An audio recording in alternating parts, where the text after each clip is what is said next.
JUI ने भी मदारिस bill के मामले पर हुकूमत को 8 दिसंबर की डेडलाइन दे दी है। खबरदार किया है कि मदारिस बिल मंजूर ना किया तो इस्लामाबाद की जानिब मार्च किया जाएगा।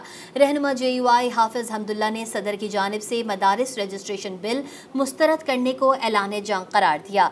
जमीयत उलमा इस्लाम के रहनुमा हाफिज हमदुल्ला ने कहा है कि सदर पाकिस्तान ने मदारिस रजिस्ट्रेशन बिल को मुस्तरद करके तबले जंग बजा दिया है। बिल को मुस्तरद करना पार्लियामेंट, जमहूरियत और आइन के चेहरे पर जोरदार तमाचा है। क्या सदर मुमलिकत मुस्लिम लीग की हुकूमत के लिए मुश्किलात पैदा कर रहे हैं? सदर जरदारी शहबाज शरीफ को हटाकर अपने बेटे को लाना चाहते हैं। दूसरी जानिब जमीयत उलमा इस्लाम के रहनुमा मौलाना अब्दुल गफूर हैदरी का कहना है कि हुकूमत को दीनी मदारिस का बिल हर सूरत में मंजूर करना होगा। मुकर्ररा वक्त तक बिल मंजूर ना किया गया तो इस्लामाबाद का रुख करेंगे। उनका कहना था कि हम मजहबी लोग हैं, नहीं चाहते कि इस्लामाबाद की तरफ मार्च किया जाए। मुल्क भी इस चीज़ का मुतहम्मिल नहीं हो सकता। बिल मंजूर करके रोका गया, ये बदनीयती है। मौलाना अब्दुल गफूर हैदरी का कहना था कि मजहबी क़ुव्वतों में इश्तियाल पैदा करने और इस्लामाबाद की तरफ मार्च पर मजबूर करने के मुतरादिफ है।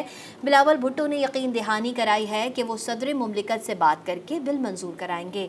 मौलाना फजल रहमान ने कहा है कि 8 दिसंबर तक बिल पर दस्तखत ना हुए तो इस्लामाबाद की तरफ रुख कर सकते हैं। ये जमीयत उलमा इस्लाम और वफाकुल मदारिस का बिल नहीं बल्कि तमाम तंजीमात मदारिस का है।